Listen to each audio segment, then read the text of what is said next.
Iċ-Ċittadella Għawdex rebħet il-Public Choice Award tar-Reġio Stars, premju li jingħata r-restawr taċ-Ċittadella minn fost 15 il-proġett simili f'pajjiżi Ewropej.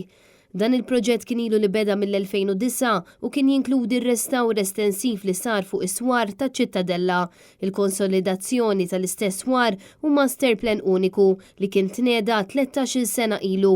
Proġett li tal-attenzjoni mistħoqqa sabiex dan is-sit storiku jiġi konservat bl-aħjar mod għal eluf ta' viżitaturi kemm Maltin kif ukoll barranin li jżuru dan il-post kull sena. Il-proġett ta' Ċittadella twettaq b'investiment ta' aktar minn 14 miljun li minnhom madwar 12 miljun ġew mill-Fond Ewropew għall-Iżvilupp Reġjonali.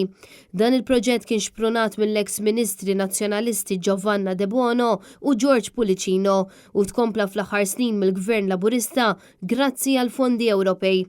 Il-proġett li tneda minn Gvern Nazzjonalista fl-2009 kien jinkludi 10 azzjonijiet prinċipali għar-restawr, riabilitazzjoni u maniġjar taċ-Ċittadella. L-azzjonijiet proposti fil-Master Plan kienu jinkludu wkoll fost oħrajn ir-restawr ta' binjiet storiċi u spazji pubbliċi, servizzi ġodda, ħolqien ta' ċentru għall-viżitaturi, aċċessibilità u sistema ġdida ta' dawl.